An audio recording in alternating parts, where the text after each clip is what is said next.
चॅनलवरती आपल्या सर्वांचं स्वागत। आपण पाहत आहात बिग टीव्ही मराठी। मी तृप्ती कदम। पाहूया आजच्या ठळक घडामोडी। विषय आहे आपल्या बरोबर इतर पण काही तालुक्यांची निर्मिती व्हावी अशी शासन स्तरावर प्रस्ताव असतील, तर हे सगळं प्रक्रिया ही शासन स्तरावर होणार आहे। हा पॉलिसी डिसिजनचा विषय आहे की तालुका निर्मिती करणं, त्यामुळे आपल्याकडे जी तुमची मागणी आहे ही कळवायचं काम आम्ही नक्की करू। आपली ज्या ज्या काही तुमच्या मागण्या असतील, आजपर्यंत तुम्ही आम्हाला उपोषण सुरू करता नाही दिल्या, आजही नव्यानं काही तुमच्या मागण्या असतील त्याच्याबद्दलच्या, त्या आम्ही शासन स्तरावर नक्की करू। जे जे काही आमच्याकडून मटेरियल त्यांना माहिती हवी असेल, शासनाला ज्या ज्या वेळेस या विषयावर चर्चा करायची असेल त्यावेळेस ती तुमची जशी मागणी आहे आणि तुमचा प्रस्ताव आहे हे सगळे आम्ही तिथं पाठवू, पण शेवटी निर्णय हा शासन स्तरावर होणार आहे। त्याच्यामुळे आपण सगळ्यांनी आज हा विचार करूया की जी आमच्याकडून तुमच्या जी काही मागणी आहे हे सगळे प्रस्ताव वर जातील, शेवटी शासनाचा निर्णय तोच आपल्याला मान्य करावा लागेल। हो, बरोबर आहे, गेलाय तालुका निर्मिती झाली नाही, परंतु 2018ला आपल्याकडे संखचा अप्पर तहसील निर्माण झालं त्याच्यामध्ये। हा हा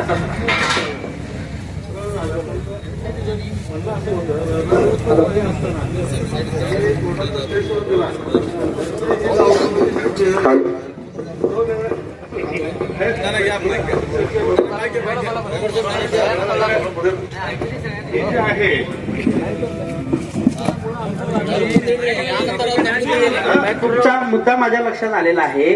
आता आपलं म्हणूनच मी म्हटलं ना की माडग्याच्या लोकांची जी काही मागणी आहे हे 100% आम्ही शासन स्तरावर कळवू की तुमचं जे म्हणणं आहे ना की संख पूर्वी आमची मागणी होती किंवा जे जे भाग आहे ही ऐतिहासिक जी काही तुमची मागणी आहे, तुम्ही जसं आमच्याकडे मागणीचं स्वरूप द्याल ते सगळ्याच्या सगळं आम्ही शासन स्तरावर पाठवू। शेवटी शासनाचा हा पॉलिसी डिसिजनचा विषय आहे, त्याच्यामध्ये जे शासन निर्णय घेईल ते मी आज नाही सांगू शकणार तुम्हाला।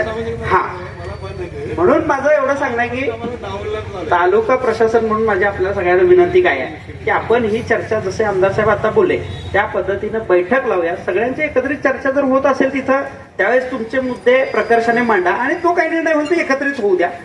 आज रोजी फक्त आमच्या प्रशासनामार्फत विनंती अशी आहे की तुमचा या नोटवर आपण आंदोलन स्थगित करावं की तुमची सगळी जी मागणी आहे ते 100% मी तुमच्या बरोबर पोहोचवायची शासनापर्यंत पोहोचवायची व्यवस्था करतो। त्याची अडचण येणार नाही कुठल्याही परिस्थितीत। आम्ही तुमचा एकही दिवसाचा रिपोर्ट दररोज जे काही चाललंय त्याचा रिपोर्ट आम्ही करतोय। आमच्या तहसीलदार मॅडम API साहेब दररोज येत आहेत इथं, त्याबद्दलही अडचण नाही। फक्त माझं सगळ्यांना विनंती आहे की हे आपण कुठेतरी आता थांबूया आणि जेवढी पॉलिसी डिसिजनचा विषय जिथं व्हायला पाहिजे तिथं आपण चर्चेच्या माध्यमातून हा विषय सोडवूया। आता आमच्या सर्वांची प्रशासनाच्या माध्यमातून आपल्याला विनंती आहे की आपण उपोषण स्थगित करावं।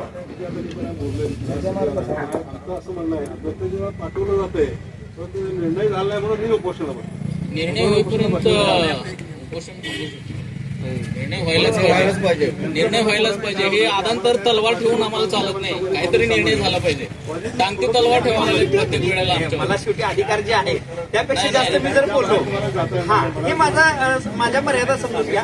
मला पॉलिसी डिसिजन घेता येणार नाहीत, जे बाब माझ्या अखत्यारीत आहे ती मी सांगू शकतो, मी बाब माझ्या अखत्यारीत नाही ती मी बाब सांगितली। शेवटी मला विचारणार आहे माझ्या वरिष्ठांना मी कसं काय आश्वासन, माझं आश्वासन एवढंच असू शकतं की तुमची मागण्या मी शासनासमोर कळवू शकतो एवढंच।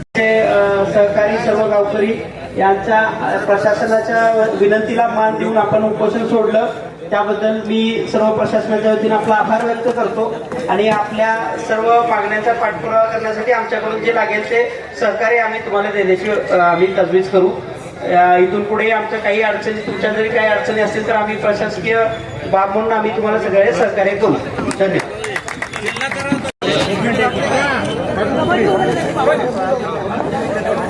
राजू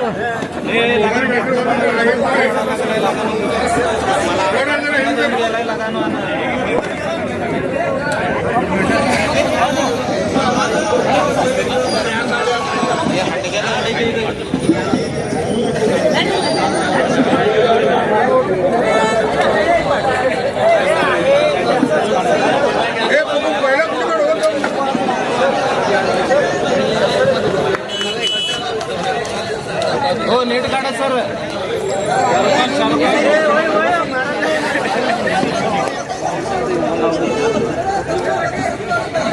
टाकलेलं